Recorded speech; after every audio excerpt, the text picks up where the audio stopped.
And welcome back to my channel. Welcome back to Nicole's Crafty Corner. Welcome back. I want to make sure my mic is still good. But here we are. And I wanted to thank each and every one of you for helping me get to 900 subscribers. I am so close. I think the last time I checked was I was at like 917. So I want to thank you all so much for helping me get there. And I am trying to get to 1,000 as quickly as I possibly can, because once I'm at 1,000 and 400 watch hours, then I can become monetized. And then I can get you better quality videos and more videos more often. So thank you so much. And let's get into it. Today I wanted to do a little something different. It's not a tutorial, but I wanted to talk about the top 5 things I wish I would have known before I started crocheting, or the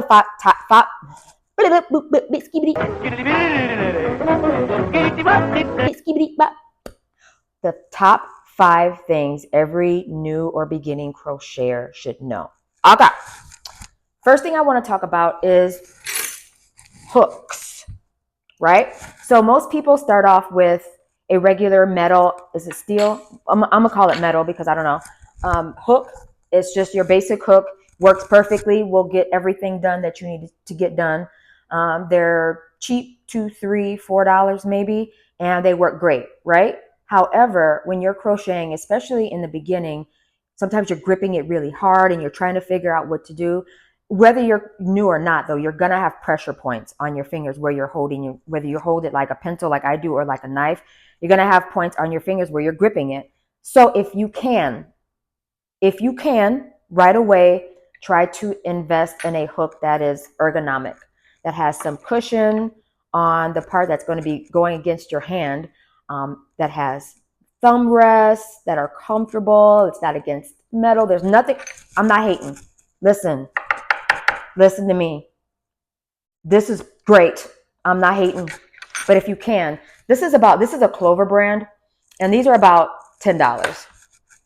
But you know, Michael's, Joann's, Hobby Lobby, they all have coupons and they all have sales. So you can get this for a good $7 if you can, okay? I would definitely do that. And the other thing I wanted to bring your awareness to is the 2 different styles of heads on your hook. One is an inline, and you can see it has extra curvatures on there. I'll try to get a closer up picture. And one is just a tapered. This is my favorite. It just, boop, it has a pointier end, I think, to help you get into the stitches. And it doesn't have any extra lip. I don't like a lot of extra lip. You know what I'm saying? This has extra lip. Why are you giving me extra lip? You know what I'm saying? It's just for me, because of the way I hold mine. It snags a lot. And when I picked this up, I just picked this up because I desperately needed this. It was a J. I remember when I got this, and it was the only J hook that they had. So I had to get the extra lip. Anyways, nothing wrong with this. Some people prefer them. Depends on how you hook. Okay. So that's enough hookers. That's enough about hookers. Okay. The next thing I wanted to talk about is yarn. So that was number 1. This is number 2 is yarn. When you're first starting out crocheting, you're going to go to the Joann's or Michael's or wherever, and you're going to see this beautiful yarn, right? It's going to be, there's so many colors. It's so beautiful, right? Get it, okay? And then put it somewhere else, unless it's a light colored yarn. It's so important when you're first learning how to crochet that you're able to see what you're doing.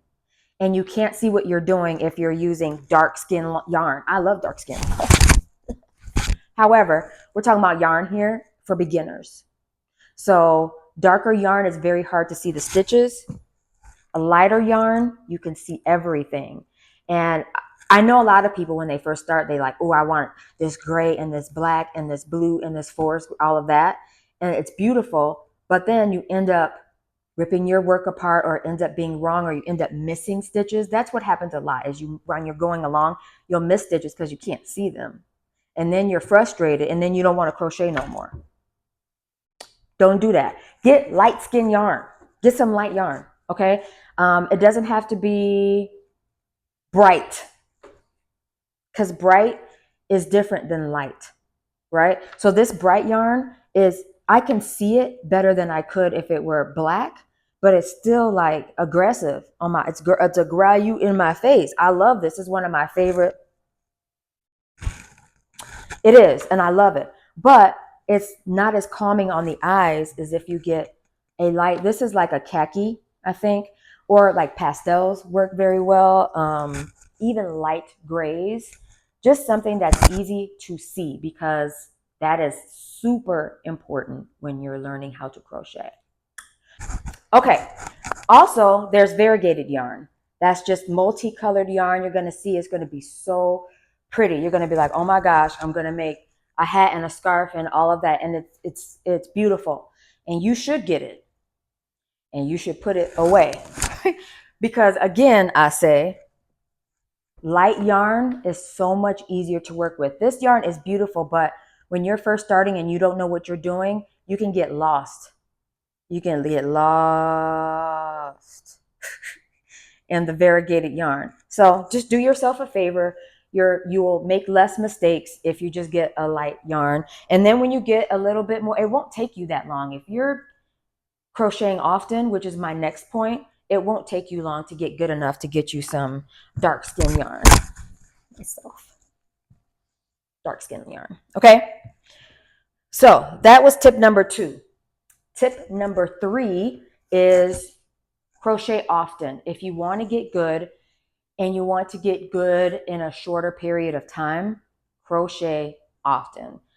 I believe that it will be better for you to crochet an hour a day or an hour every other day than to crochet like 10 minutes every day, because you need to develop muscle memory. Your hands are not used to holding something, and you're really using all of your fingers and hands and mind when you're crocheting, and you're doing it stitch by stitch. Your fingers aren't used to doing that. So you need to develop muscle memory, just like anything else, weightlifting, dance, sports, everything. You need to develop muscle memory.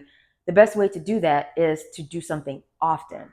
So crocheting for a longer period of time every day instead of like short periods of time will help you get your muscle memory. And what muscle memory is going to do is going to help you learn your tension control. Okay? Tension control just means how you flow with the yarn and the needle, how you crochet, which makes your stitches either even or not even. Tension control is everything, because I can teach you all the stitches. There aren't very many main stitches in crochet. Most crochet uses about 4 or 5 different stitches. Yes, of course, there's other stitches, but most of crochet, you're using 4, 5, 6 stitches. Learning how to do the stitches is not the issue. Tension control, making your stitches even all the way across, no matter what you're doing, learning how to finesse, that's what you're going for. Okay? The best way to get that and to get it quick is to crochet often. So that is my tip number 3. Crochet often. Tip number 4 is contradictory to what I just said. Yep. Contradictory. Kind of. Tip number 4 is move. You have to get up and move your body. You can't just be sedentary for 5 and 6 hours. I know sometimes if you're a crochet is in your soul, then you will want to sit and sit and sit and do it. And you'll just get up to go to the bathroom and get your snacks and you'll come back. But that is not good.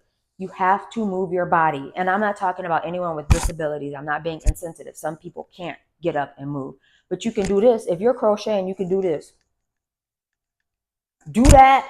Do whatever you can do to move your body. Like, you don't never let your body just sit for 2 hours, because your body gets used to that. And it's like, oh, we're sitting. Sedentary is who we are. And your body gets stiff, less flexible, and you get injuries from sitting, doing other things. If you sit so much and then you go out and you're super active and your body's like, what are we doing? Are we sitting or are we not? And you pull muscles and you hurt yourself. Okay. I ruptured my Achilles a year ago this month, and I don't think crochet was the main cause, but I sit Indian style and crochet a lot. So that wasn't helpful. Okay. So get up and move your body. Whether you feel like I can crochet for, that's not a flex. Crocheting for 13 hours straight is not a flex. It's not. No, like, what are you proving? Nothing. You're hurting your body. You have to get up and stretch and move and dance or something. Go clean your bathroom, something where you have to bend and stretch and move, like mop. You know what I mean? You can crochet and clean your house. Whatever it is, move your body. Don't just sit for 3, 4, 5. I have sat for 13 hours and crocheted before. Girl, for what? Why? No. So, okay. And my last tip is sometimes when you've been crocheting for a while, you're first starting out and you've made 18 hats and 14 bottle holders and 17 socks for Christmas, you kind of get burnt out or you get bored and you're just like, ugh. So in order to keep from getting bored so quickly is switch it up. Like when you first start out, most people are using a basic hook and basic yarn. And I don't mean basic like, ew. I just mean just regular yarn, acrylic yarn, and they're making a bunch of things with that. But try switching it up. Try looking for a pattern that will either take you longer or shorter period of time. I have a wonderful tutorial on my page called the 2-hour beanie. It uses a bigger hook and you really can get it done in 2 hours. If you're a beginner, it may take you a little longer, but it's a short project. Sometimes we need short projects to give us a little instant gratification, close to instant gratification. And sometimes we need a project that we can just kind of work on and put away and work on. So switch it up. Use different fibers of yarn. Try some cotton yarn. Try some wool yarn for socks. Try a big hook and just making like a big, something big that you can make with a big hook to just kind of spark your interest again so that you're not bored of just making the same old things and watching the same, you know what I mean? Switch it up. Give yourself some quick satisfaction by doing a couple quick projects, things that you can get done in a day. And then also, get a really small hook and make something really delicate and beautiful. Switch it up. So those are my 5 tips for new beginners or new beginners. What's a new beginner? Those are my 5 tips for people who are just starting crocheting or people who are beginning to crochet. Thank you so much. And I will be back with a actual tutorial very soon. Thank you so much again for getting me to 900. We are on our road to 1,000. I think we can do it. I know we can do it this month. This is August 11th, I think. We can do this. We can do this. Tell a friend. Please like, comment, subscribe, and please share this video with your friends, families, enemies. Don't matter, because you'll be blessed by helping bless me. Yes, you will, because I'm his child. Thank you so much again for tuning in, and I will see you shortly with a tutorial. Have a wonderful day. Goodbye.